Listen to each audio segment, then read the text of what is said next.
Paling pertama yang paling menyedihkan, layu fusarium. Bolong. Assalamualaikum warahmatullahi wabarakatuh, sedulur tani sekalian dimanapun Anda berada. Kali ini di pagi ini di 16 Februari 2026 kita berada di lahan milik saudara Mas Aziz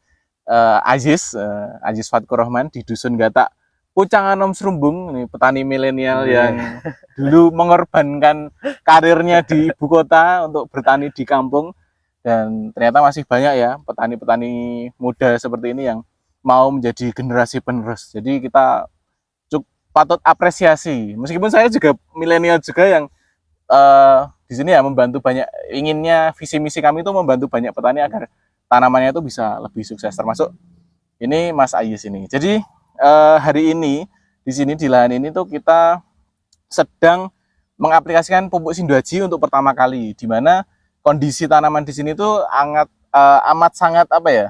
Belum memprihatinkan, belum terlalu memprihatinkan, tapi cukup memprihatinkan. Jadi Mas Aziz ini menanam cabai, Mas? Bringos. Cabai ori bringos gitu. Dimana ori bringos itu biasanya itu tingginya bisa sampai 1,5 meter lah. Tapi kebetulan di sini kondisinya karena berbarengan dengan tanaman tomat, terus kemudian ada cabai keriting juga, jadi pertumbuhannya kurang maksimal gitu. Jadi harapannya nanti setelah aplikasi pupuk Sinduaji itu nanti bisa bagus ya Mas ya? Iya, mudah-mudahan bisa lebih berkembang lagi. Nah, kira-kira kendalanya apa aja Mas jenengan selama bertani ini gitu? Kendala yang ada jenengan alamilah di lahan jenengan yang di sini. Kendala paling pertama yang paling menyedihkan, layu fusarium. Nah, pertanyaannya Mas, kan ini kan terjadi layu fusarium. Ya. Biasanya fusarium kan melalui akar ya, penyebarannya. Nah, jenengan bawahannya pakai apa ini kemarin kok sampai bisa fusarium? Kohe kambing. Nah, pertanyaan satu lagi, kohe kambingnya sudah difermentasi belum? Nah, itu belum. Jadi begitu di karung langsung ditebar di lahan. Nah, ini lur, jadi untuk pengetahuan kita semua ya, jadi ketika kita menggunakan kohe itu sebaiknya itu melalui proses fermentasi dulu, karena kohe itu kan sifatnya kan bakterinya, apalagi yang belum terfermentasi kan bakterinya itu masih banyak ya Mas, bakteri apapun lah, ada bakteri jahat, bakteri baik. Nah itu tuh masih banyak di situ. Begitu kita aplikasikan di lahan, itu kan dia penyebaran jamurnya akan lebih masif lagi ya. Ditambah sekarang musim hujan. Jadi resiko untuk terkena fusarium tuh ya sangat besar sekali. Jadi sebaiknya memang ketika kita pengen panen cabai jangka panjang itu sebisa mungkin pertama bedengan itu harus tinggi. Terus kemudian ditambah kohenya, mungkin kalau pengen pakai kohe bisa difermentasi sampai semaksimal mungkin, sampai benar-benar terurai lah bakterinya gitu, biar tidak terjadi fusarium seperti Mas Aziz gitu. Terus apa lagi Mas kendalanya Mas? Kendala lagi mungkin setelah berbuah, rontok buahnya.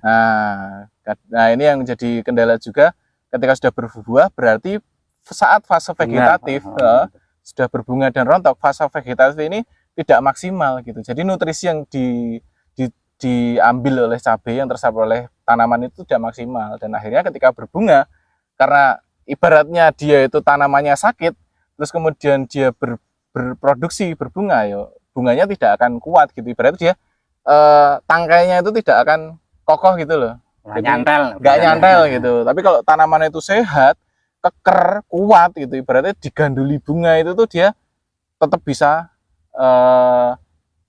bisa kuat gitu. Nah, harapannya Mas setelah kita coba aplikasi Sinduaji ini Mas, ini kondisi kan ini memperbaiki ya Mas ya. Harapannya ke depannya setelah 1 minggu nanti ke depan pengennya seperti apa Mas? Pengennya cabenya itu jadi mudah-mudahan ya, mudah-mudahan jadi berkembang, lebih bahasane iki nek cara mau naik lah ya, karo megar. Gitu. Itu megar lah bahasane opo. Iya. Karena kita lihat di sini tuh ya ada pendek-pendek ya Mas ya. Umurnya berapa ini? Berapa hasilnya? Kurang lebih 28 ya 70 hari lah. 70 hari ya. 70 hari setelah tanam kondisinya masih seperti ini ya. Semoga nanti setelah aplikasi pupuk Sinduaji ini minggu depan, pertama biasanya yang biasa terjadi itu daun bisa melebar, terus nanti hijau kencang, terus bercak-bercak itu juga akan berkurang. Terus ya nanti pertumbuhan dia akan bertumbuh lah secara mungkin tidak terlalu signifikan, tapi nanti bisa sesuai proporsionalnya gitu, tapi tetap aman gitu Mas. Jadi Oke. semoga besok kita cek lagi di minggu depan, jangan kemana-mana, bisa di subscribe dulu channel kita biar kita membuktikan langsung Shin 2G itu nggak cuma omong kosong gitu, karena ada harga, ada kualitas, dan kami juga tidak menjanjikan janji-janji tok, dan petani pun biar membuktikan sendiri. Jadi ketika kita ngomong ini bisa ini lah, nek rano bukti ini kan percuma lah. Kita Biar tanaman yang membuktikan. biar tanaman yang berbicara gitu. Biar tanaman berbicara, biar tanaman yang bercerita seperti itu, dan biar petani bahagia. Kan sesuai moto kita Mas. Panen bahagia, metiknya bahagia, ayo petani ini bahagia. Bakule sak bakule bahagia, sak yang beli pun bahagia. Kurang lebih seperti itu ya Lur ya. Kita lihat update-nya lagi di minggu depan. Terima kasih Mas Ajis. Oke, sama-sama. Umure iki panene 120.